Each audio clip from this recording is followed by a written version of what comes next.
All right, guys, I want you to give a nice warm welcome for the guy you're here to see tonight, the guy we're all doing this for. He's got he's going to be trying some new shit, and it's going to be great. So start clapping right now, guys, for Martin Amini.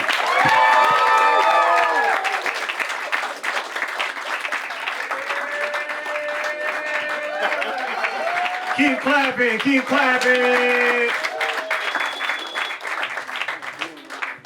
Hey, man, one more time for Matt, your host, and all the comics. Man, come on, keep it going for them. Funny as shit, huh? All right, let's get down to it, man. If this is your first time seeing me perform, make some noise. If this is your first time, okay, that's what's up, man. Now make some noise if you've seen me perform before. This is interesting. It's a lot of it's a mixed bag, you know what I mean? It's an interesting dynamic when like 60% knows who the fuck I am and the other half's like, I heard you was funny, what's up? You know what I mean? Like we drove 45 minutes to see you, dog. What you got? That's why I put in parentheses, new material. So lower your expectations, you know what I mean? Things have been going good for me though, man, since, 4 months ago. I still live with my parents, but everything else is going great. I'm proud to announce it's going to be my 7th year doing comedy. I'm proud to announce that I'm not broke anymore, which is a big deal for me, you know what I mean? It took me a long time. It took me a long time.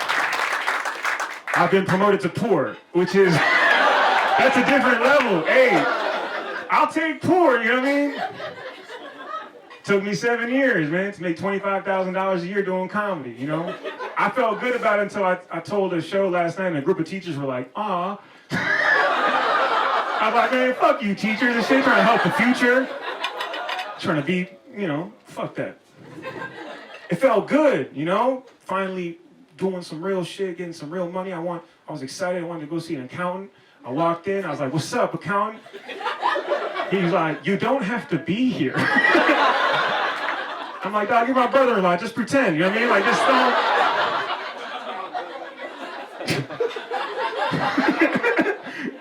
Yeah, man, All right, that was good. That's going to be in the special. Now, because, the thing about being, okay, so now I'm poor, right? Which is, when you poor, you got to understand, after being broke for 6 years in a row, it feels good. You know what I mean? I can go on meaningful dates, girls still fall in love with me, you know what I mean? When you broke, I'm not saying it's impossible for girls to fall in love with you. I'm just saying it's hard. Once a girl wakes up on an air mattress and hears your parents downstairs cooking, that's an uphill battle.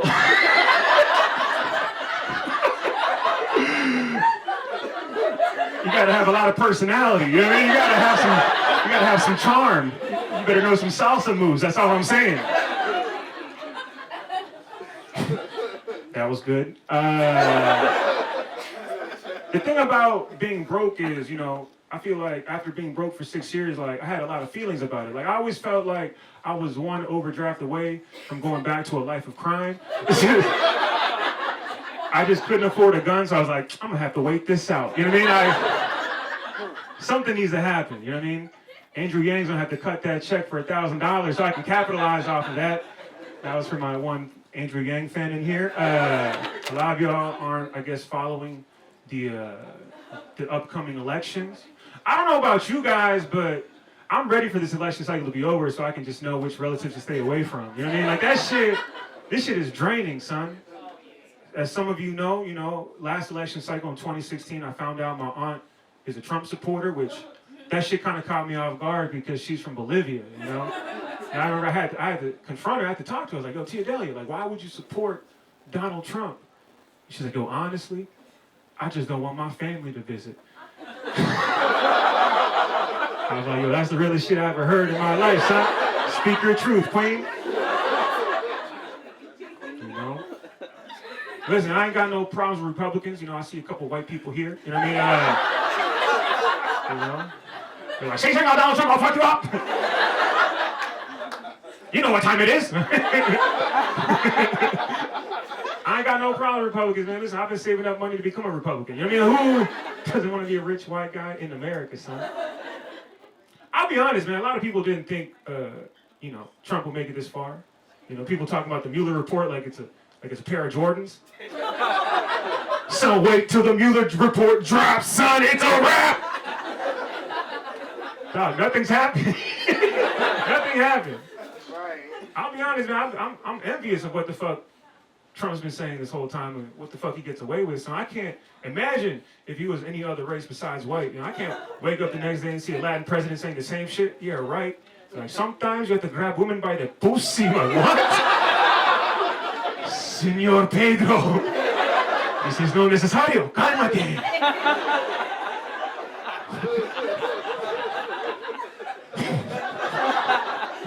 I like that. All right. That had potential. They've been talking about the wall since he's been in office, son. That shit, hey man, they've been throwing all these crazy ass numbers around, 5 billion, 10 billion to build the wall. When that shit was going down for real, like a year ago when they was really talking about it, I remember my Uncle Jorge was pissed, son. He's like, this is bullshit, bro. Motherfucking bullshit. You want to pay $5 billion to build a wall? You give me $10,000 and a 6-pack of Coronas, I build that shit today. I'm like, Uncle Jorge, cálmate. This is no necesario.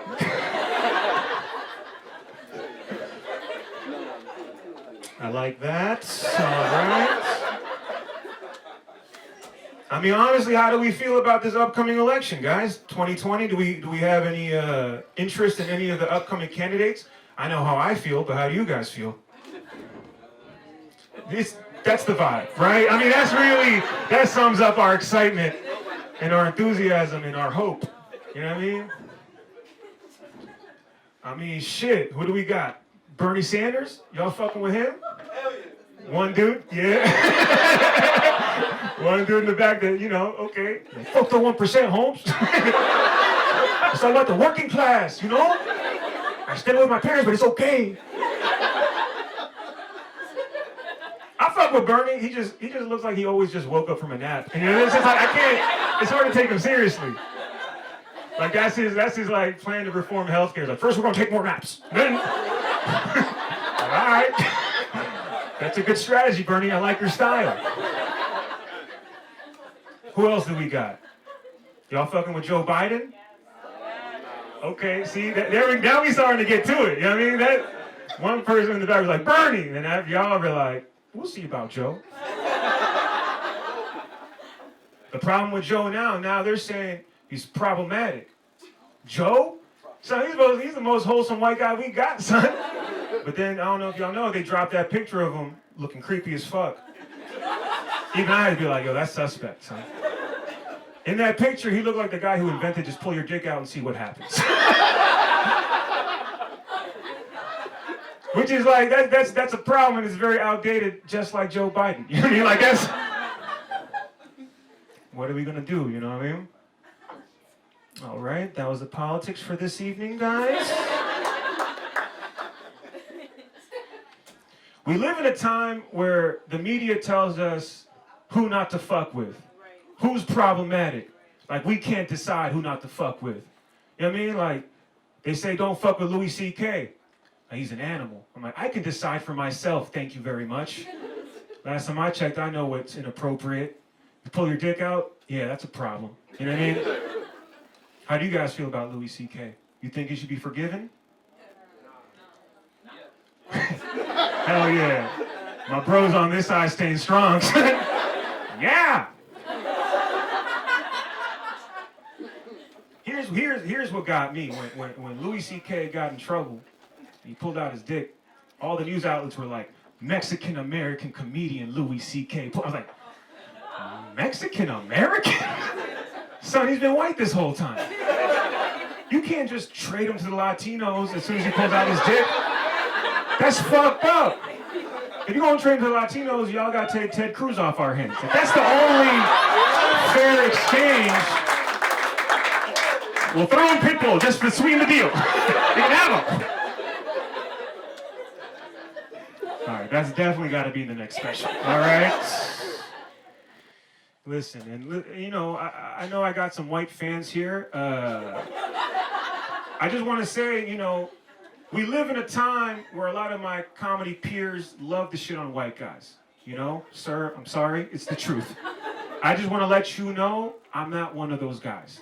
I don't think it's cool to shit on white guys, mainly because for me, personally, I don't shit on white guys mainly because I like opportunities. And I feel like I'm one Doug away from taking it to the next level. Now, don't get it twisted. I don't want to act like I'm ashamed. I'm proud of my Latino and Middle Eastern roots. The truth is, I don't want to be on Telemundo or Al Jazeera. I want to be on HBO, so someone call a Doug and hook me up. All right.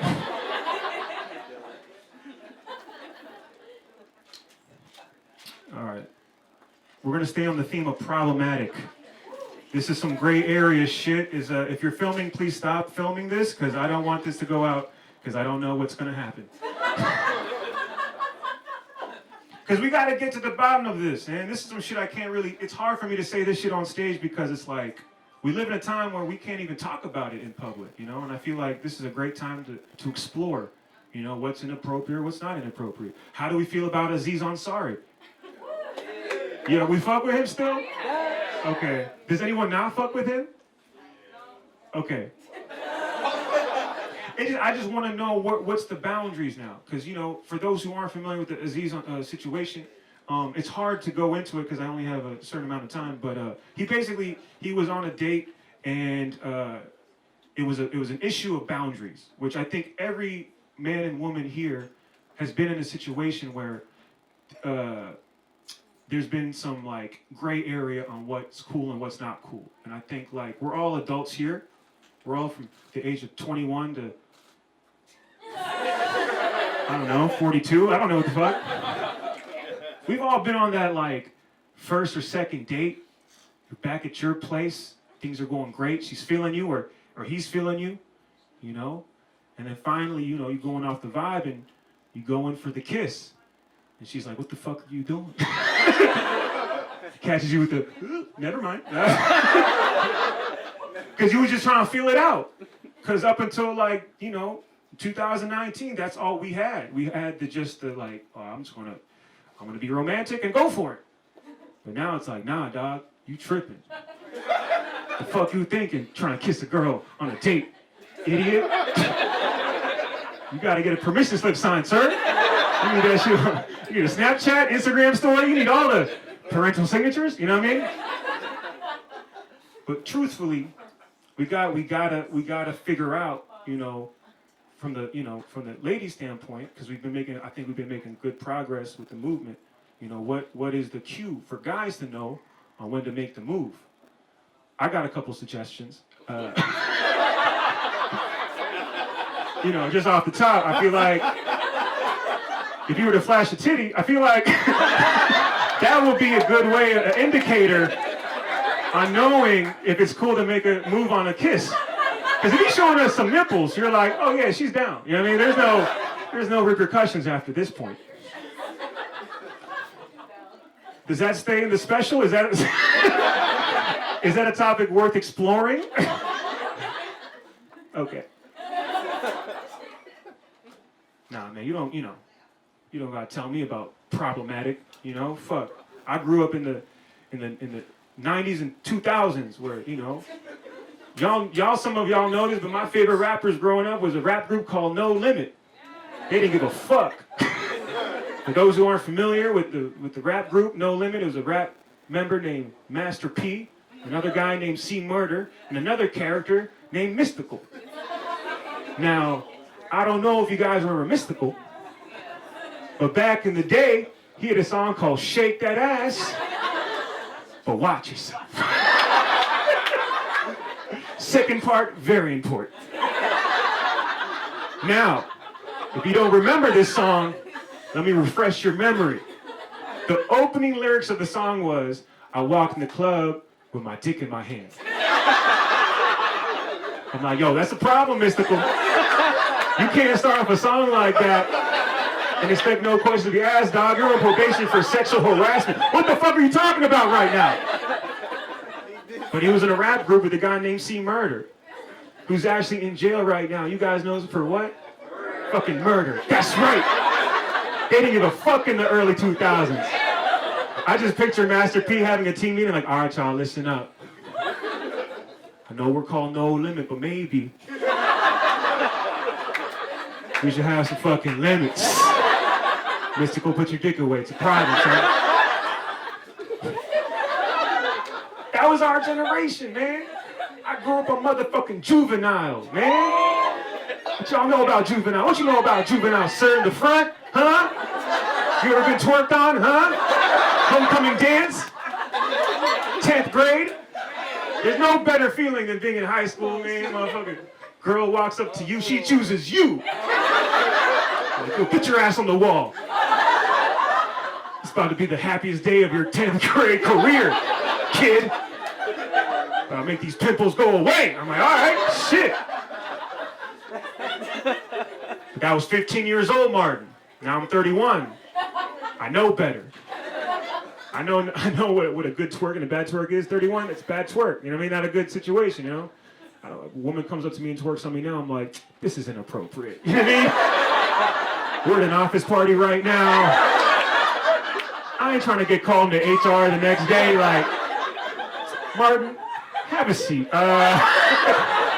We saw you with Karen from accounting last night on Facebook Live, and that's not the culture to promote here at Panera Bread. So let's just stick with the paninis and keep this shit moving.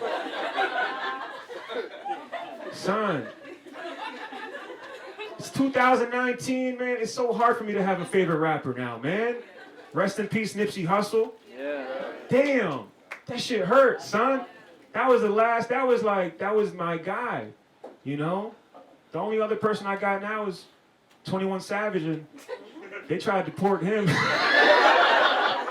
I'm not gonna lie, when they announced that 21 Savage might get deported, I'm like, that's weird. You know what I mean? That was a weird update on my phone. I remember I was with my homie Bo, and he's like, this must be a joke. And then I found out, you know, that ICE was trying to deport him, and I was like, what the fuck is ICE? And then I had to Google it, and I was like, damn, they really about to deport him. I feel like ICE is sneaky, you know? I feel like ICE they got like changed it, they gotta have a tagline like, ICE, we caught you slipping.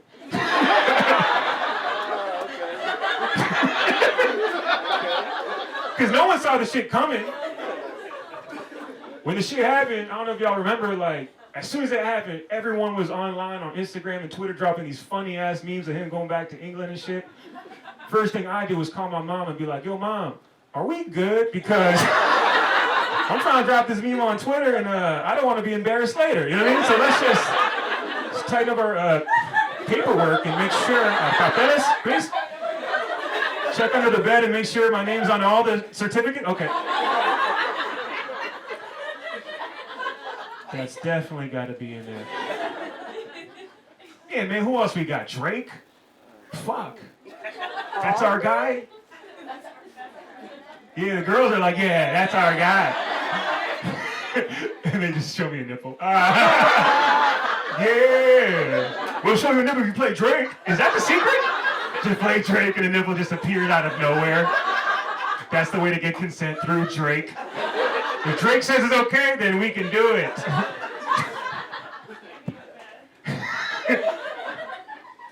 Nah, I can't. It's hard to listen to Drake now, man, because he's always sad, you know? Drake's always complaining about women not loving him back. I'm like, dog, I live with my parents. The fuck am I supposed to do, son? That's why I only listen to Jay-Z when I'm sad, because Jay-Z's a motivator. Jay-Z overcame adversity. Jay-Z used to sell crack cocaine in the Brooklyn projects. Then he rose to fame and married Beyonce. All while being ugly as shit. He overcame poverty and he overcame looking like a camel. That's amazing, son. That's my hero. Don't get it twisted, you know. Jay-Z got me some tough times growing up, you know. Jay-Z, I remember I got my first job at the age of 15, working at the Wheaton Plaza movie theater. Yeah, back then it was kind of hood. I knew it was kind of hood because people used to have sex in the movie theater. And it was my job to let them know that they couldn't do that. I'll never forget my first week. I walked in, and my manager's like, hey, man, we got a situation in theater number 10. You go handle that. And I was 15. I was a virgin at this point. I was like, this might be educational. So I walked in. I was excited and nervous at the same time.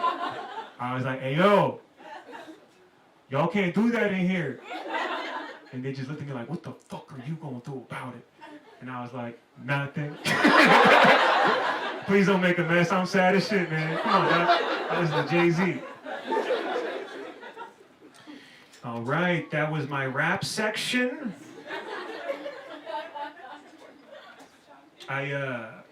You know, a lot's been going on in my life. I recently attended my nephew's birthday party. That shit was lit, you know. The coolest thing about my nephew's birthday party was seeing how good of a father my older brother became. You know, that shit kind of caught me off guard because growing up, I used to see him sell drugs and fight people. Now he's soft as shit and works at Bank of America, and I'm like, good for you. You know? Good for you for becoming a little bitch. It was just so surprising to see, like, the guy who used to fuck me up as a child become this soft, wearing fanny packs, changing diapers. It threw me off, to be honest. Like, yo, this dude used to be a tough-ass dude. He used to be like the neighborhood bully. I didn't believe it, so at the birthday party, I wanted to test him. I wanted to test this guy. I wanted to make sure, you know what I mean? Like, he's really this guy now. So I went up to him. I was like, what's up, little bitch? And he just looked at me like, I know you are, but what am I? I was like, he still got it. That shit hurt, son. That shit was like on some Art of War, Sun Tzu psychological type shit, son. You know, the truth is, I always wanted to be like my older brother, man. He's 4 years older than me. You know, when I was 8, he was 12. I was like, I want to be just like him. Fast forward to when my brother turned 16, he joined an Asian gang, and I was like, that's weird. I don't know if you guys could tell, but I'm not Asian. He was just really into Asian girls. And I was like, yo, dog, there's other ways to meet Asian girls, bro. He was just committed. His AIM screen name was the Golden Dragon. And I was like, this is uncomfortable. But I think his plan worked because he ended up marrying a Vietnamese woman. And they ended up having a Vietnamese child. I call him the Golden Dragon Jr. And he's adorable. He's cool as fuck. His name is Leo. The problem with Leo right now is they're raising him soft as shit right now. They're raising him coddled. You know, I don't like that shit because I know in real life, that's not going to be, it's not going to prepare you for what's, you know, what's going to be in the future. That's why recently I decided that I'm going to be a little racist towards him. Just so he knows what it's going to be like in the future. Yo, he's a half Asian, half Iranian, Bolivian. Yo, he's going to get these jokes, son. Someone's got to help him out and know what it's going to be like to play pickup basketball in Silver Spring. They're going to fuck with them. I know they are. Because they fucked with me. I grew up in Silver Spring, and my nickname was Osama bin Laden for 3 years in a row, son. And those were my best friends, dog.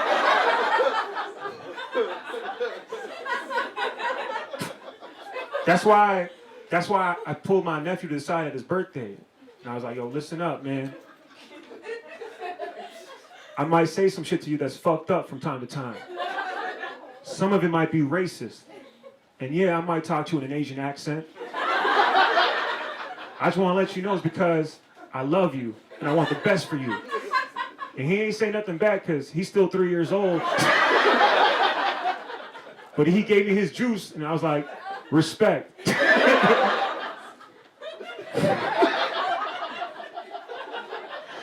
That's a brand new joint for tonight. Yo, real question. Who decides on who can do what accents? For real. I was thinking about that. I was high the other day and I was thinking. I was like, because it's cool for me to do, I could do a Latin accent, you know? I could do a Middle Eastern accent. You know, that makes sense. But then the moment I do an Asian accent, I'm problematic. What happened was, all right, this is what happened. You know, because my nephew and that whole side of the family, they're super Vietnamese, right? And I'm like, oh, okay, I'm part of the family now. You know what I mean? They didn't think so. Because I was at the birthday party and I was like, who the big baby? Who the big Come say hi to Uncle Martin. Come, say hi. Come.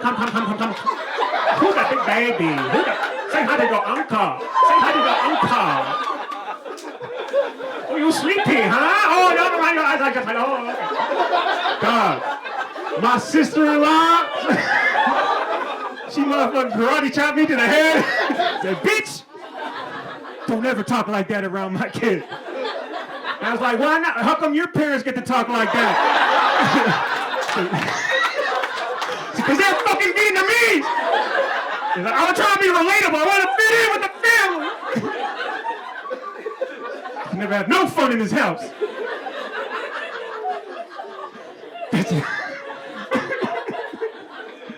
Oh, man. Hell yeah. This show was a success off that racist Asian joke, son. That's all I wanted. All this production and emails and Instagram posts just for that racist Asian joke, dog. You don't understand how happy I am right now. I could never do that at Big Hunt or DC Improv, son. I'd get fired immediately. That's why it's dope having an audience, man. Like, yo, man, hey, man, from the bottom of my heart, I'm not done yet. I just want to say from the bottom of my heart, I appreciate y'all. Because you'll understand, like, I know that shit was funny deep down in my heart. And I feel like you reaffirmed that shit for me, you know what I mean? Because, you know, I'll be hanging out with my homie DJ Bo. We be in the car sometimes, and I'll be, you know, I'm like, man, I'm funny, man. You know, I be saying some shit sometimes. And sometimes I have all these thoughts and feelings, but I just can't say it on stage. But I gotta, you know, that's why, like, that's why tonight's special, you know what I mean? I might have to do this more often. All right, next idea. Now, because, you know, I was talking about growing up in Silver Spring and shit, you know, and, you know, who here is from Montgomery County? Make some noise. Okay, dope. And then, oh, that's great. So we got a nice mixed audience. So for those who aren't familiar with, like, Silver Spring or Moco, Silver Spring is the type of city where it's like, what sneakers you wore was going to determine how popular you're going to be in life, son. For me, it was Jordans growing up, you know what I mean? And I didn't realize the impact of wearing Jordans until I turned 10. My mom got me the Jordan 12s for the first time. And I remember putting them on and wearing them to school, and everyone was like, oh, shit. Look at motherfucking Martin with them Jordans on. And I was like, yo, why is my math teacher so excited right now? He's never paid attention to me before. I need to wear Jordans every day. You know what I mean? Now, I feel like for me growing up, the bus stop made me who I am. I don't know if y'all feel me on this. I just wrote it down in my notebook. Say that. Because, like, for real, the bus stop really does prepare you. And I feel like my nephew, Leo, he ain't gonna get that experience. Not that Silver Spring bus stop experience, you know what I mean? You know, the bus driver playing Town Joiner in the morning and shit. The bus driver is the first DJ in your life. I don't know if y'all know this, but when y'all walked in, we had some heavy 90s R&B vibes. That's because of Mrs. Jackson, who was my bus driver. That shit, TLC is implanted in my brain for the rest of my life, son. Fuji's The Score, that's all I listen to. I feel like where you sat on the school bus determines who you're gonna be in life. You know what I mean? Like, if you sat in the front, you probably a snitch. You know what I mean? But if you sat in the back of the bus, you might have some priors. You know what I mean? You might pursue a life of comedy. I don't know. You know what I mean? I feel like there's more there. I just gotta figure that part out. You know what I mean? I feel like if you sat in the middle of the bus, what kind of person would you be? If you're in the middle? An accountant. Yeah, because you try, or maybe like a lawyer because you're gonna defend your friend who got in trouble in the back and shit. Hold on, let me write that shit down. I'm gonna forget that. A lawyer in the middle of the bus because you're defending your friend in the back who's in trouble. That's good. That's a strong idea. It's not funny yet, but it will be. Come back in 2 months, baby. That's gonna be a whole joke. Yeah, I grew up in Silver Spring. Silver Spring, for those who aren't familiar, man, it's like probably one of the most open-minded liberal cities, not just, in the area, but in the country. We got a lot of great people from Silver Spring, Dave Chappelle, Tommy Davidson, Martin Amini. You know what I mean? I I met Chappelle. Remind me to tell you the story when I'm done the jokes. I'll tell the story. Here's the thing. Now that my career is starting to pick up, I'm starting to get asked to perform in different parts of the country. I'm starting to realize that this shit don't feel like Silver Spring or DC. It's starting to feel different, you know? Like the further down I go south on I-95,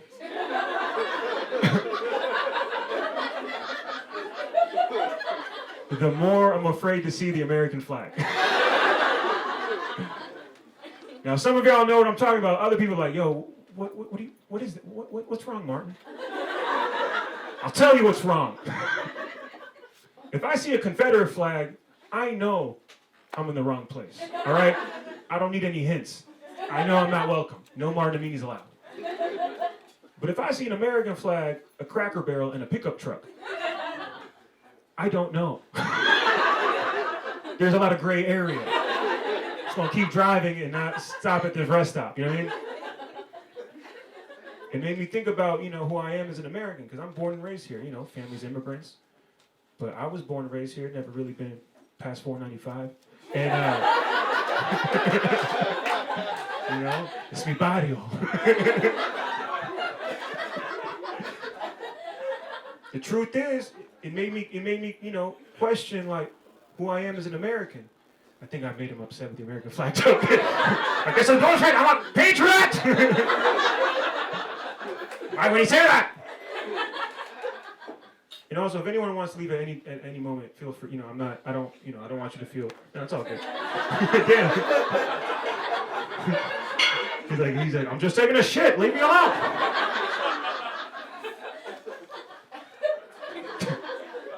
Now, because I think about it, because I don't got a day job, and I reflect, and I was thinking, what type of American am I? God forbid our country were to go to war, next week, say we have to beef with like Russia or China, would I fight for my country? And I thought about it, I'd fight for Maryland, DC, and parts of Virginia. But fuck Gainesville, Virginia. They can fight for themselves, man. Now, I don't want to act like I'm just shitting on some random ass city because I'm not. I got a lot of experience out in Gainesville. I got asked to perform at a show in Gainesville, Virginia like a year ago. And the reason I took the gig is because I owe a lot of money in DC parking. Fuck DC parking enforcement. So I took the gig. It paid me a couple $100. I was like, all right, I'll do it. So got in the car, drove. I had some time to kill before the show. So I hit up a local Gainesville Starbucks, right? I wanted to get my caramel macchiato fixed. That's my shit. So I got the macchiato. It didn't taste that good, so I returned it. I was like, hey, this don't taste macchiato-ish. And the lady was like, yo, if you don't like it, why don't you go back to where you came from? Yeah. I was like, what the fuck? I'm gonna go back to Silver Spring, Maryland? What the fuck are you talking about right now? I guess what she was implying was for me to go back to Iran, right? A country that I've never been to or even speak the language. Gotta be honest with you guys, I had more in common with the lady behind the counter than I do with the guy who lives in Iran. So, I did what any white woman would do in that situation. I asked to speak with the supervisor. Don't hate me for where I'm from, hate me because I will get you fired and leave a bad Yelp review. I don't fuck around.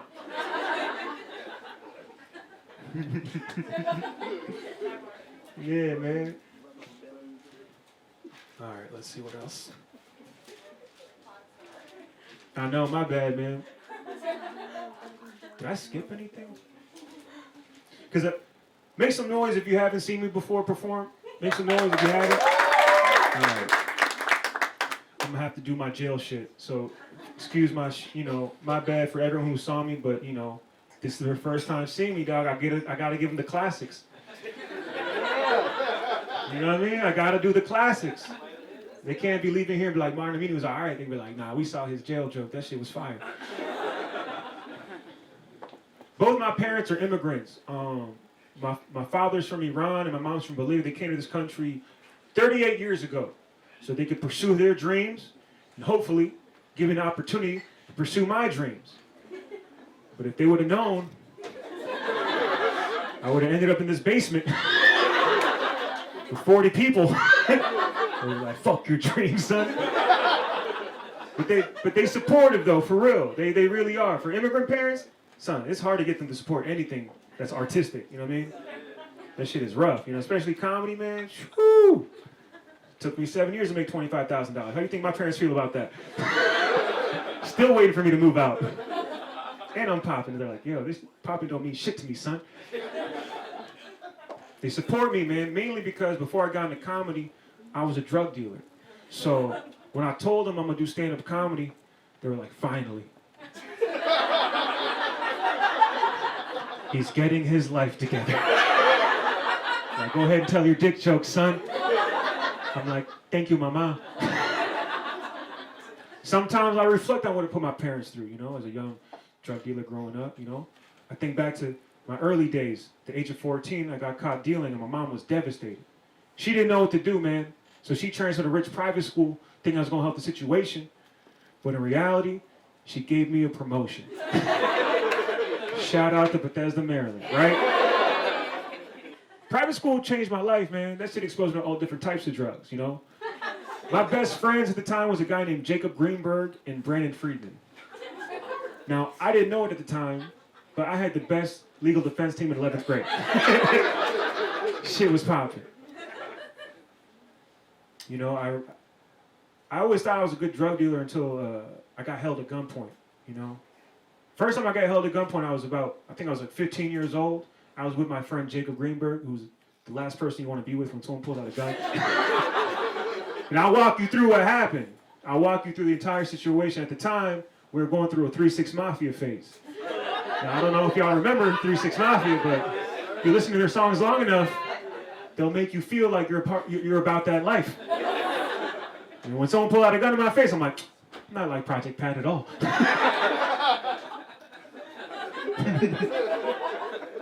The way me and Jacob linked up was like, one day Jacob was like, yo man, you making all these moves out here, man, you know, making money. Why don't you let me drive you? You know, I'll be in the front seat, you in the back seat. We'll be like a team. And I'm like, that sounds like a free ride. Bet. So the next week, we're pulling up to one of my transactions, right? And Jacob's driving. I'm in the back seat. Dude comes to the window. He's like, yo, you got the stuff? I was like, yeah, I got the stuff. You got the money? He's like, yeah, I got the money. So I showed him the stuff.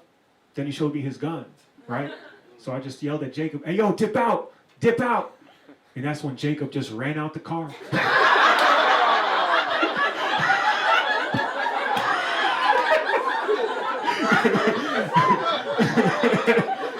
Now, I don't know if anyone here knows what it feels like to have someone holding a gun at your face and feeling sorry for you at the same time.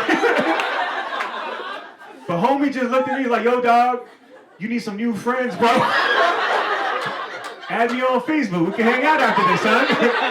I'm like, take my shit, man. Fuck you, bro.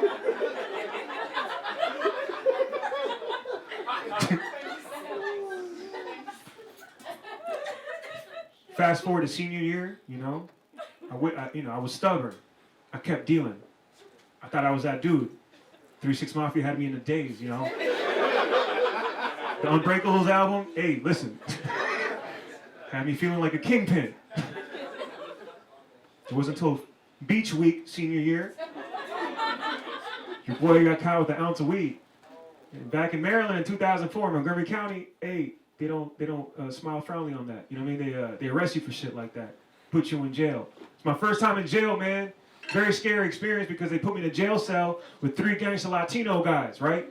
And I knew these guys were real gangsters for real because they're wearing red shirts, they had khaki pants, and they didn't look like they worked for Target, you feel me? And I remember them speaking Spanish, trying to size me up because they couldn't tell where I was from. Finally, one of the dudes came up to me and said, hey, bro, where you from? I didn't want to say the wrong thing. I was like, oh, me? I'm from Bolivia.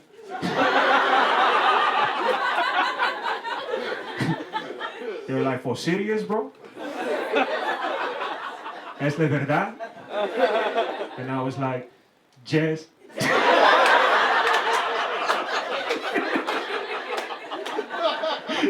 And they were like, okay. And I was like, did I just join the Latin gang? What the fuck? It was tense, because I could tell they didn't really believe me all the way. So I tried to break the tension by saying every Spanish word I learned in 8th grade. I was like, listen, we need to stick together. Nosotros necesitamos, vamos a la biblioteca.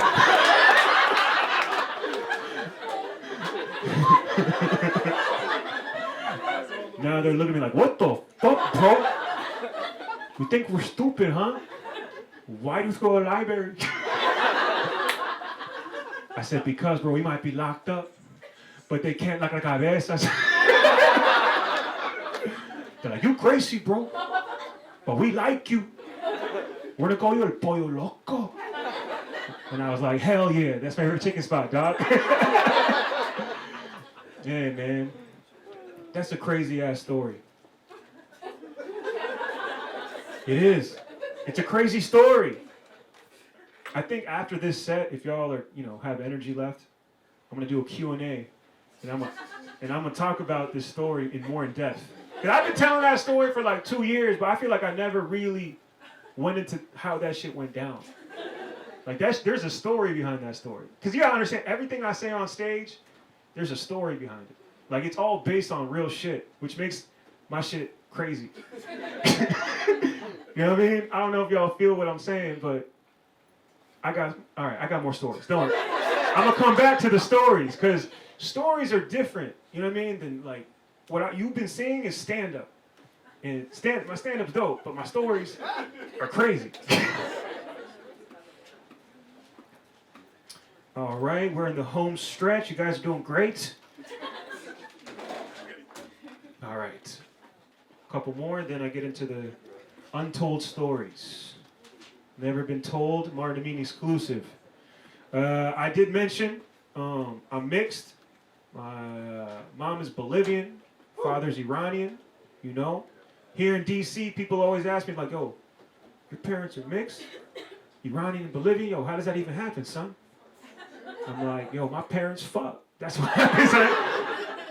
There's no signs behind it. Like, wow, that's amazing.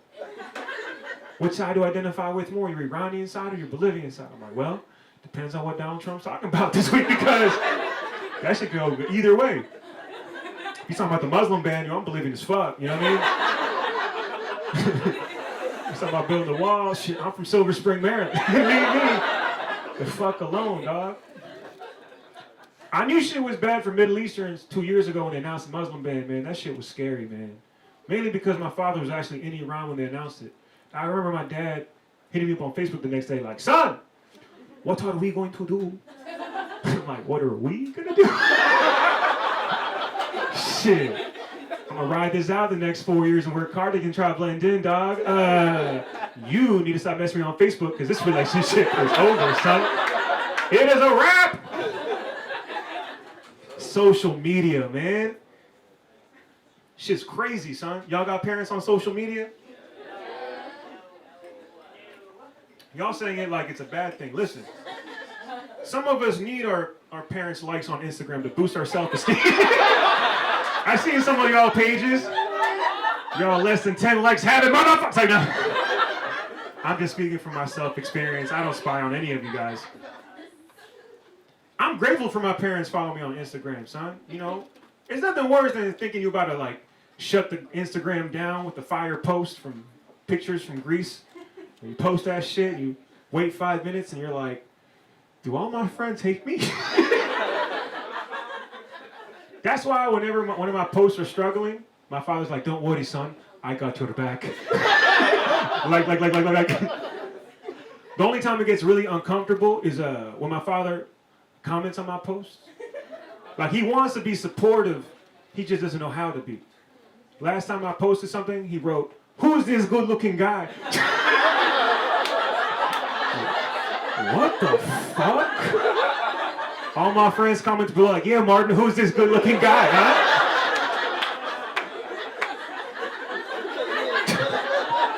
Yo, I had to call him up. I was like, son, hey, Dad, you can't write shit like that, son. It's public. If you're gonna put a heart emoji, make that shit blue. Don't make it red, man.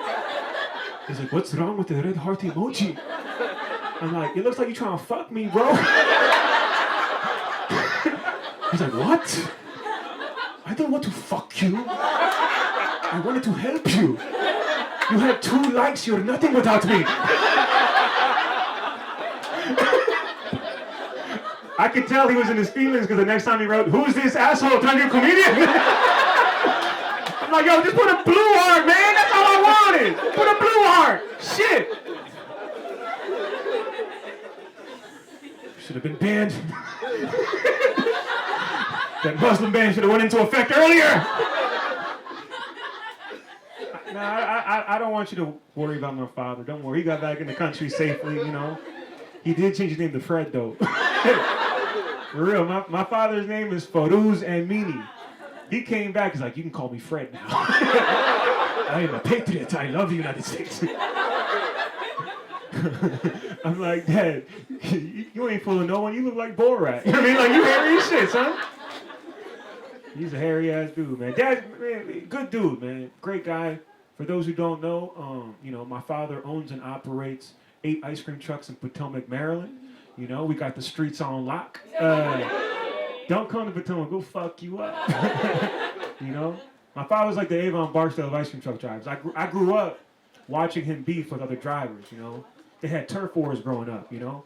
And my dad don't fuck around, man. He's 5'8", got some bad temper, shops at Ross. He don't give a fuck, son. See him around a clearance sale at Ross? What?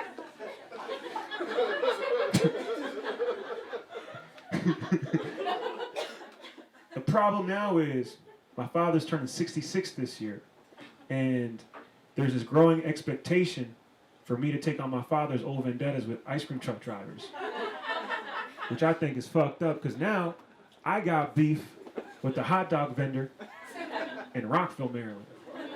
His name is Mo. I call him bitch ass Mo. The beef started last year, spring of 2018, you know. It was a warm, sunny day. Perfect for snow cones. You know, I pulled up to one of my hot spots, Julius West Middle School. And I pulled up, got the spot. Then bitch ass Mo pulled up, right? And I knew there was going to be a problem on this day because when I pulled up, I noticed that Mo added a snow cone machine to his cart, therefore breaking our alliance. I was like, what the fuck, Mo? You selling snow cones now? He's like, yeah, we're going to have a problem. I'm like, yeah, you fucking right, we're going to have a problem. I couldn't say that because there are little kids around, so what I really said was, I'm going to call my dad. Now all the kids are going, whoa, shit, you got to call his dad. So I gave my dad on the phone, he's at home taking a nap. I'm like, yo, Dad, you better get down here before I fuck up Mo. He's like, what, you want to fuck Mo? What? I'm like, no, man, he's selling snow cones now. He's like, I'm going to fuck him too. I'm like, no, he's fucking Mo. Just pull up and pluck your eyebrows. Hurry up! So now my dad pulls up in an ice cream truck, right? And he's got 8 other ice cream trucks with him because all my uncles, they drive ice cream trucks. Yo, they angry as shit. Playing the music all loud and shit.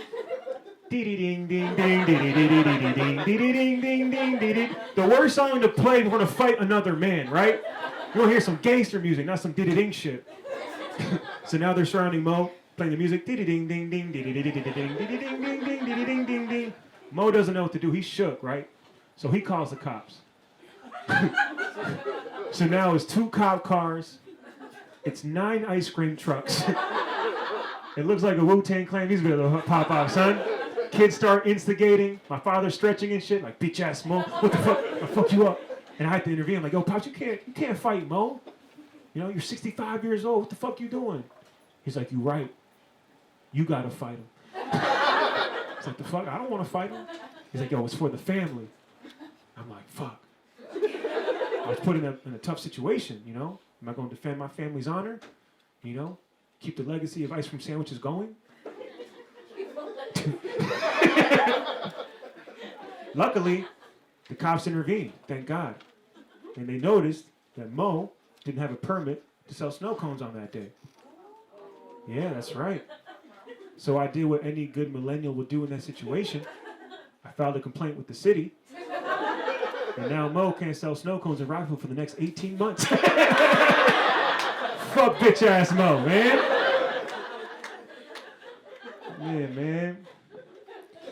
All right, that's the stand-up portion, guys. You guys were awesome. I'm going to tell some stories. How'd you guys like? A lot of it was old. Some of it was a lot of new stuff. Did you guys fuck with the new shit? Yeah. Hell yeah. All right, man. Thank you guys, man. Appreciate that shit. It means a lot. Grant, how much time have I done so far? 50 minutes. Okay. All right. Does anyone have any questions before I tell a couple stories? This is the time. I can't, everything I said in this shit is true. The jail story, I want to talk about the jail story, because the jail story, it's a funny story.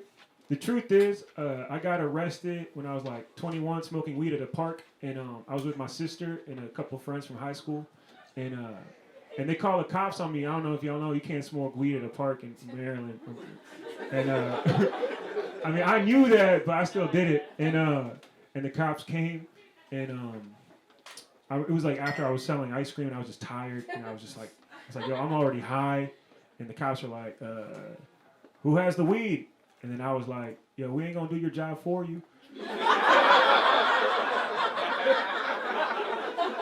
And then he was like, excuse me? And I was like, you heard me? Yeah, and that's when I fucked up. Hey, can y'all shut the door? I'm trying to tell this intimate story. What's going on? Bo, what's going on? Oh, okay. Who's that right? Is everything okay? Huh? Okay. So, yeah, the cops are like, oh yeah, nah, fuck this kid, right? So they you gotta say, like, in my mind, I was, when you smoking weed, you do the math and shit. When cops pull up, you're like, all right, well, the weed's gone. We smoked it, right? So it's gonna be very hard. That's why I was talking shit. And plus, I had a long day, so I was like, man, I don't fucking Montgomery County Police, fuck them. So they find the roach, right?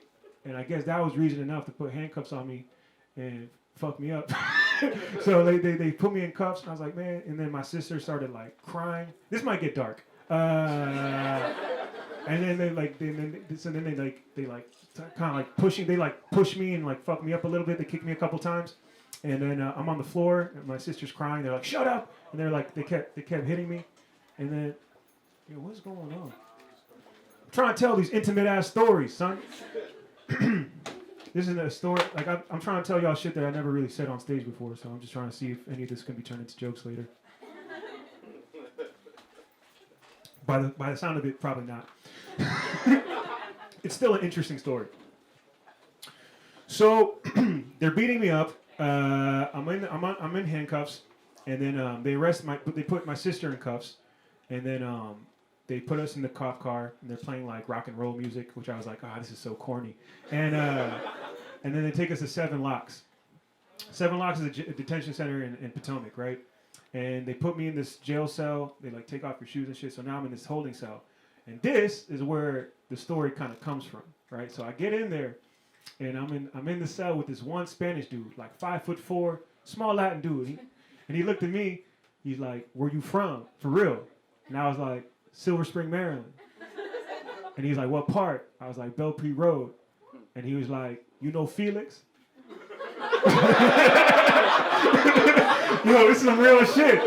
And I was like, yo, that's my best friend. He's like, all right. And that was it. Me and him were best friends the whole night, son. And the craziest part was they kept like, because it's like a holding cell, people from like all types of walks of life are being thrown in there. And people like this white kid at one point from like Bethesda was thrown in there because he was like caught in a sting operation. And then me and the Spanish kid were like teammates, so like we held each other down the entire night. So if it wasn't for Silver Spring or Belle Pre Road, I don't know what would have happened to me, because they kept fucking with all the other people. That was fun. All right, but that's where that story came from. What else? Chappelle story. Chappelle story went down 2 years ago. So I was working on a documentary on a legendary DC comedian named Tony Woods. Tony Woods is Dave Chappelle's mentor. Dave Chappelle, some people know this, but he started here in DC at the age of 14. And he's from Silver Spring, and he went to Duke Ellington and shit. And Tony Woods was the dude who put him on Like, if you watch Tony Woods, you'll see a lot of influence on Dave Chappelle. Anyway, so I was doing this documentary on him, and I got access to Dave Chappelle in L.A. at the Comedy Store. So, but I had to go through all these like this is like before the Netflix special, so he was like super underground. He wasn't trying to talk to nobody, and I got access to him at backstage, and I walked in. I was like, hey, Dave, nice to meet you. I'm here to like, Tony said I can interview you. He's like, hey man, I saw your trailer. It was amazing. I can't do the interview because I'm high right now. But I was like, oh, okay, true. He's like, what about tomorrow? I was like, yeah, that sounds good. And he's like, how do you want to do it? You want to give me your number? He's like, I'll take your number. So he took my number down. And then his publicist calls me the next day. But I got to talk to Dave for like an hour. He's cool. At the time, he was just very paranoid. I think maybe because he was high. And but he's just like, I had a camera with me, and that made him very uncomfortable. Like, I don't know what he was going through. I mean, I don't know what his life was like at that moment, but he was just very like angst. And he's like a guy, for me, it was like such a big deal to meet him, and dude's a fucking legend. I lived in LA for 2 years before I got into comedy. All that drug dealer shit, that shit's real. Like, I was really, no one's recording this, right? Because I never really talk about this shit out loud, and I just like, I don't want to glorify any of that shit. I mean, if anyone here sells drugs, do your thing. But I mean, we all gotta pay for drinks, right? Can I say another thing about this audience? Y'all love free shit. Like, I've been doing a show at the DC Improv for like the past 3-4 months, and like, y'all just come out for this shit. Like, it's funny.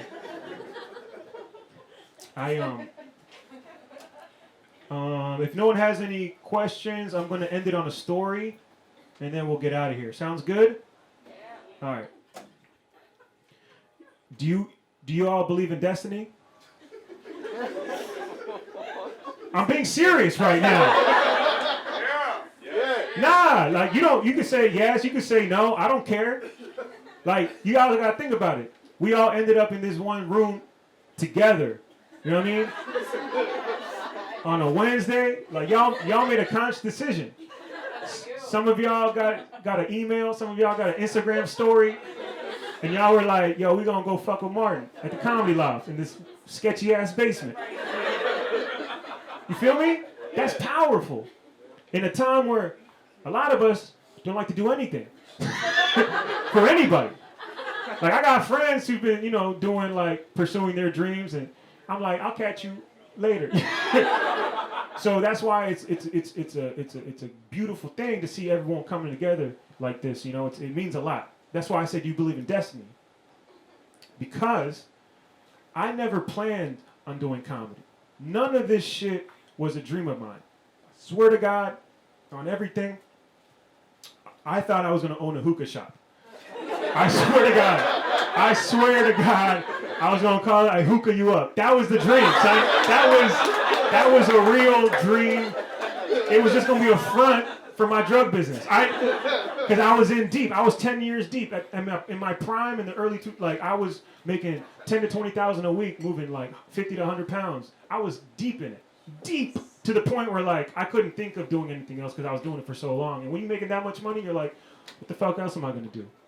It wasn't until like 2012 where a bottle of protein is the reason why I'm doing comedy. Yeah. A bottle of protein. A gallon of whey protein. It all started in April of 2012. I was 2 years living in Los Angeles, and I was a camera guy. For a lot of people who don't know this, for my cousin, who's the most famous Middle Eastern comedian in the world currently. A lot of people don't know that, but I don't talk about it a lot on my Instagram. But the reason I got into this business, So, to preface this story, I was working with my cousin for 2 years, and it got to the point in his career where he was offered an opportunity to tour the world. And as his cousin / camera guy, he was like, yo, dog, we about to go on a world tour, son. Toronto, London, Dubai, Australia, me and you. I was like, fuck yeah. I'm selling drugs, making $10,000 a week. I could use a vacation. Let's fucking do this shit. You know what I mean? I was 2012, so I do the math. I was 24 years old. I didn't give a fuck, because I was down for my cousin. I believed in his journey, and I was already making money. So I didn't, I feel like at the time, all my needs were met. So I was riding with my cousin. So first stop, Toronto. Before we're going to hop in the car to go to LAX to fly out to Toronto, I got my luggage ready outside my cousin's house. We're in a rush. My cousin comes out his room rushing like, yo, dog, put this whey protein in your luggage. There's no more space in my luggage. I'm like, cool, no problem. No questions asked. Let's do this. We're late. Let's go. Put it in my luggage. Don't think twice. Now we're off to LAX. From LAX, we go to Toronto. We arrive in Toronto. We land. We go straight to the hotel. We got 3 hours before the show. My cousin's doing a show at a theater for 1,000 Iranian people. So we're now in the hotel room. We only have a few hours. It's a formal event, so I got to get my outfit ready, which is probably going to be a suit. So open up my luggage, and there's whey protein spilled all over my shit. Enough whey protein to the point where, you understand, we packed for a month because from Toronto, we're going straight to Dubai, London, Australia. So it was like a world tour. So all my outfits were drenched in whey protein. And I looked at my cousin. I was like, yo, man, there's a problem. He's like, what's up? I'm like, yo, there's whey protein all over my suit that I was going to wear tonight. He's like, yo, just dust that shit off. I'm like, it's not coming off. He's like, yo, man, try harder. I'm like, yo, man, I don't know what I'm going to do. He's like, yo, man, you need to chill out. I'm like, no, I'm not chilling out. You need to chill out. And then we started going back and forth to the point where it's like, yo, man, listen, you need to chill out because I got to focus right now. And I'm like, yo, man. And I was like, look, listen, I understand what your situation, but we're a team right now. And we need to focus on how to get this whey protein off of my suit. He's like, dog, we're not a team. I was like, what? He's like, yo, I'm the one going on that stage tonight, not you. There's no we. It's just me. And that shit hit me hard. Because at that point, I was traveling with him with the intention of yo, we a team. In my mind, I'm like, dog, I'm making $10,000 a week, son.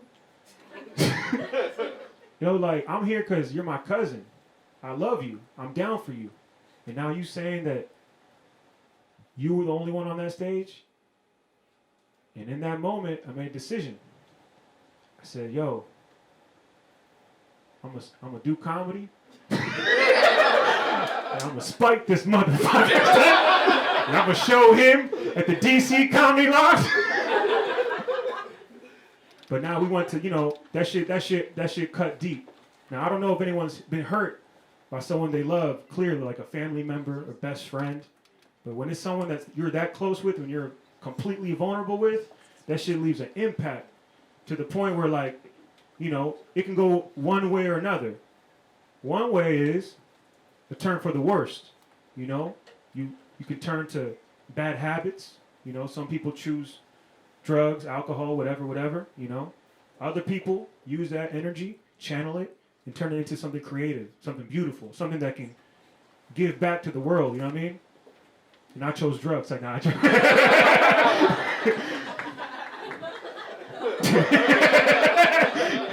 to life crime. Nah. So that happened in Toronto. We went to London.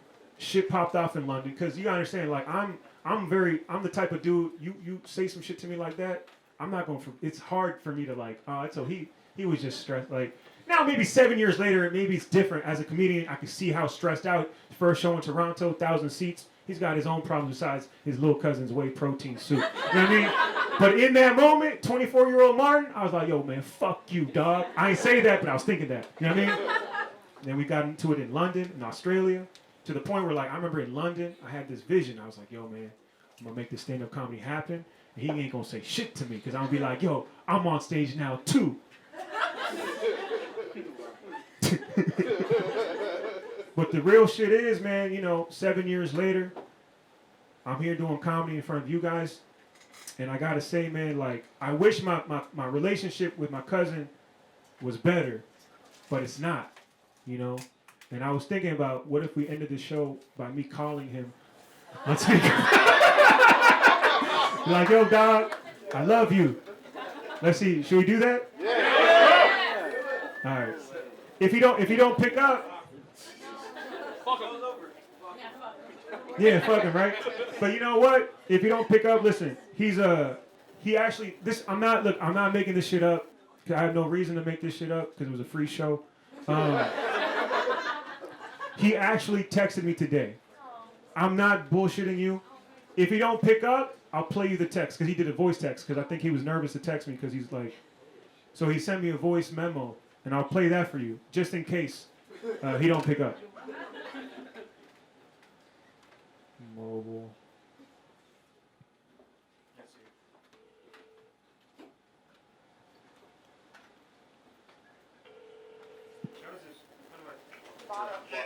Cuzzo! How are you, buddy? I'm good, man. How are you?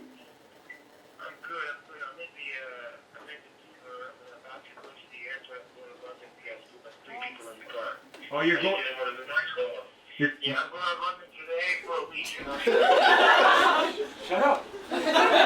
Yo, listen, I'm on stage right now. I told a story on stage. I'm headlining during a new hour. I told a story about how I got into comedy, and I just wanted to say I love you. If it wasn't for you, I wouldn't be on stage right now in front of a... Wait. You're on stage right now? I'm on stage.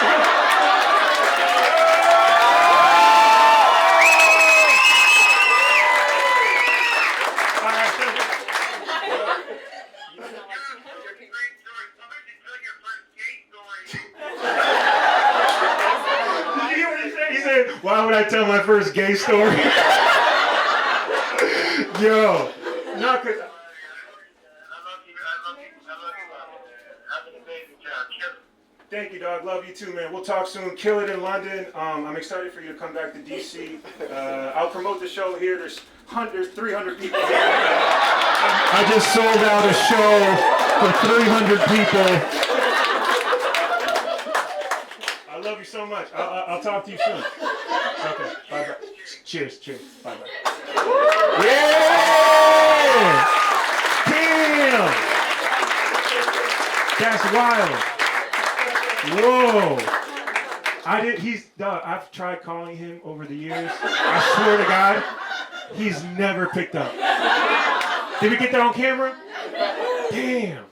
Wow, well, I think that's a beautiful way to end this show, huh? I mean, thank you guys, man. Thank you guys so much.